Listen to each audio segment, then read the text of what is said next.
So hello guys, welcome back to my YouTube channel. So आज की इस video में हम बताने वाले हैं वेलोसिटी ऑफ रिकॉइल के बारे में। ठीक है। तो वेलोसिटी ऑफ रिकॉइल बेसिकली क्या होता है आपको पता ही होगा कि अगर ये एक हमारी जो गन है, ठीक है, ये हमारी जो गन है, तो उसे अगर हम इस गन में से अगर हम शूट करते, ठीक है, यहाँ से शूट करते हैं हम, तो हमारी जो बुलेट निकलती है, ओके, हमारी बुलेट निकलती है, ओके। तो बुलेट निकलने के वक़्त जब ये बुलेट सामने की तरफ जाती है, तब हमें एक पीछे की तरफ से एक फ़ोर्स लगता है और हमारी जो गन होती है वो पीछे की तरफ ढकलती है, ठीक है? ये आपको पता है, उसे ही रिकॉइल कहते हैं। आपके मतलब रियल में तो आपने नहीं देखा होगा, मतलब एक्सपीरियंस नहीं किया होगा, बट आप थोड़ा इमेजिन कर सकते हो या फिर कभी जो फ़िल्म में होते हैं वो हाँ, दिखाते भी हैं या फिर दिखता भी है हमें कि ये जो गन होती है वो पीछे आती है। तो उसे ही हम बेसिकली रिकॉइल ऑफ गन कहते हैं, ठीक है। तो एक्चुअली क्वेश्चन कैसे आता है जेई में या फिर के में भी, ठीक है, बोर्ड्स में, कि आप फाइंड करो वेलोसिटी ऑफ रिकॉइल, मतलब ये किस वेलोसिटी से पीछे आ रहा है वो फाइंड करो। तो वो हम देखने वाले हैं कि इस वाले सेशन में कि कैसे फाइंड करें, ठीक है। तो बहुत ही ईज़ी है, आपको बेसिक टर्म्स सीखने हैं, मतलब जानने हैं, और फिर आप इसका एप्लीकेशन कर सकते हो। अब ये किससे होगा आपका न्यूटन सेकेंड लॉ और थर्ड लॉ का यूज़ होगा यहाँ पे। कैसे देखते हैं।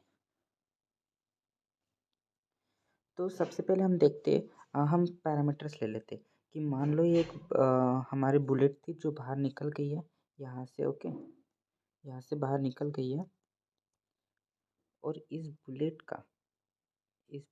का मास हम मान लेते हैं small M, okay, small M हम मास मान लेते हैं, और जो वेलोसिटी इसकी इस तरफ है वो मान लेते हैं हम यू, ओके। इसकी भी कुछ ना कुछ वेलोसिटी होंगी, तो वो हमने मान ली यू। अब इसकी बात करते हैं तो ये भी इस तरफ जाएगा, ठीक है, और ये किस वेलोसिटी से जाएगा मान लेते हैं हम वी। और हमें फाइंड क्या करना है, फाइंड भी वी ही करना है हमें, ओके, वी। और इसका जो गन का मास लेते हैं, ठीक है, गन का मास वो हम लेते हैं कैपिटल एम, ये माना है हमने, ओके। अब हम समझते कि क्या होगा। तो सबसे पहले आपको ये बताएं कि जो हमारा ये फोर्स, जैसे ही हम मतलब अंदर जैसे हम यहाँ पे जो ट्रिगर है वो प्रेस करते, ठीक है, तो due to combustion due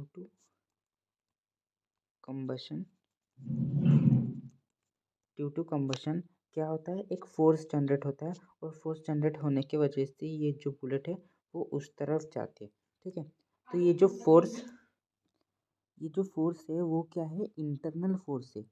internal, कैसे इंटरनल है, देखो यार, ये फोर्स किसी बाहर के मतलब इंसान ने लगाया क्या, नहीं।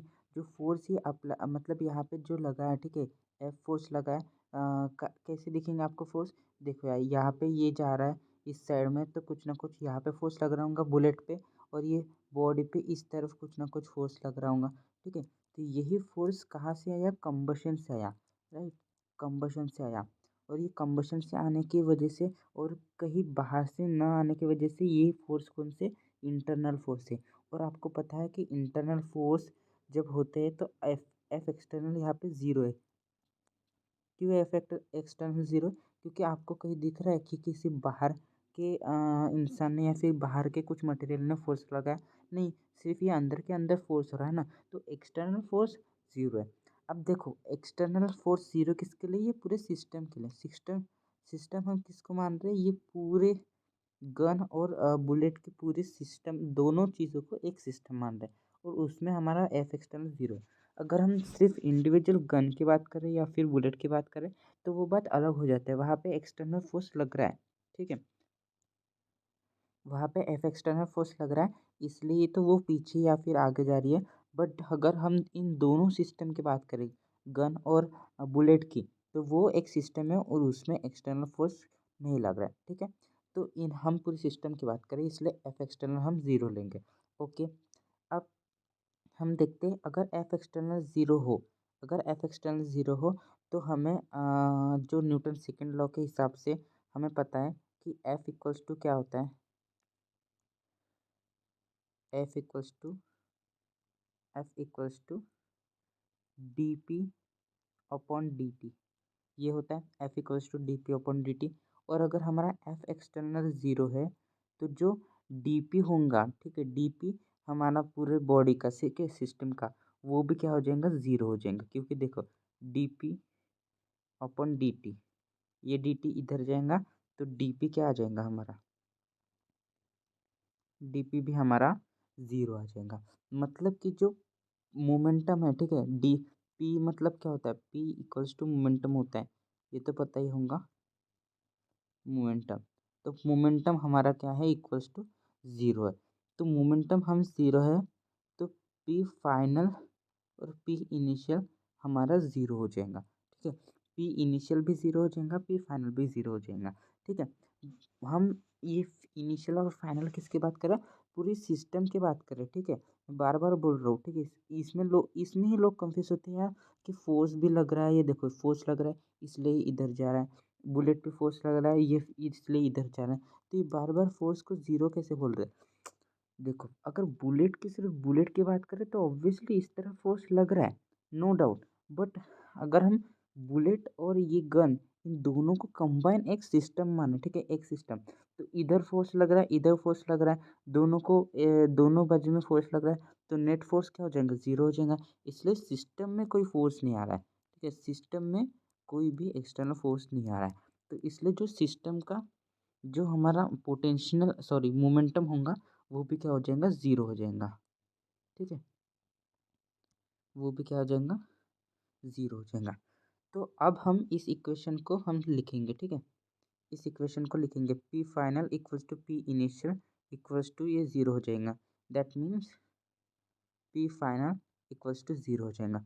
अब पी फाइनल क्या था, पी फाइनल क्या होगा, आपको पता है P equals to M V होता है, ठीक है, मास इंटू वेलोसिटी। तो फाइनल जो मोमेंटम होगा वो क्या होगा, इसका मोमेंटम और इसका मोमेंटम का समेशन, ठीक है। तो बुलेट का मोमेंटम, ठीक है, मोमेंटम ऑफ बुलेट, ठीक है, मोमेंटम ऑफ बुलेट क्या हो जाएगा हमारा, M U, okay, M U I cap. यहाँ पे आई कैप भी लिखना ज़रूरी है, ठीक है, क्योंकि ये हॉरिजॉन्टल में हो रहा है, ठीक है, इस डायरेक्शन में हो रहा है, तो हमने आई कैप लिखा है, okay, M U I cap. और पी गन का क्या हो जाएगा, गन का, ठीक है, राइफल बोलो या फिर गन बोलो, एम कैपिटल एम, ठीक है, कैपिटल एम। और वी जो हमारा इसकी वेलोसिटी है वो क्या लिखेंगे हम, वी लिखेंगे। बट जो हमारा कैप होगा वो आई निगेटिव आई कैप होगा, क्यों, क्योंकि हमारी जो वेलोसिटी है वो किस डायरेक्शन में, निगेटिव एक्स एक्सिस, और निगेटिव एक्स एक्सिस के लिए हम निगेटिव आई कैप रखते हैं, ओके। तो हमारा इन दोनों का जो समेशन है, समेशन वो क्या हो जाएगा हमारा, पी फाइनल हो जाएगा, ठीक है, पी फाइनल। तो हम यहाँ पे लिखते M U I cap minus capital M V I cap, right. तो यहाँ से हमारा क्या आ जाएगा, मोमेंटम आ जाएगा। मतलब कि ये मोमेंटम हमारा ये आ जाएगा फाइनल मोमेंटम। अब आपको पता है कि फाइनल मोमेंटम हमने क्या बोला था कि वो ज़ीरो है, वो कैसे हमने प्रूफ कर दिया था। तो हम यहाँ से ऐसे भी लिख सकते हैं कि zero equals to M U minus M V. मैंने डायरेक्शन को अभी हटा दिया, राइट। अब यहाँ से हम बोल सकते हैं कि small M U equals to capital M V, ठीक है, कैपिटल एम वी। यहाँ से हमारा जो वी का रिलेशन आ जाएगा वो आ जाएगा M U upon capital M, right. तो यहाँ से हमारी जो वेलोसिटी ऑफ रिकॉइल होगा वो होगा मास ऑफ द बुलेट, ठीक है, मास ऑफ द बुलेट और velocity of the bullet upon mass of gun, ठीक है, गन बोलो या फिर राइफल बोलो। अगर ये रिलेशन लगाओगे तो आपको वी मिल जाएगा। तो क्वेश्चन आपको ऐसे ही देंगे, वो मास देंगे 10 kg, ठीक है, यू देंगे 10 मीटर पर सेकेंड, ठीक है, गन का मास दे देंगे वो 50 kg, वो यहाँ पे 10 kg की बुलेट नहीं रहेंगी, 10 ग्राम 5 ग्राम ऐसे कुछ रह सकता है। तो उस हिसाब से आप जब रखोगे तब वी आपका आ जाएगा। याद रखना कि सब एसआई यूनिट में रखना, तो फिर वी भी जो मिलेगा वो एसआई यूनिट मीटर पर सेकंड में मिलेगा। तो आई होप आपको रिकॉइल ऑफ गन अच्छे से समझ गया होगा। अगर समझ गया होगा तो जल्दी से हमारे कमेंट सेक्शन में बता दो कि समझ गया। और अगर कुछ नया टॉपिक चाहिए तो जल्दी से हमें वो भी बता दो कमेंट सेक्शन में। तब तक के लिए थैंक यू।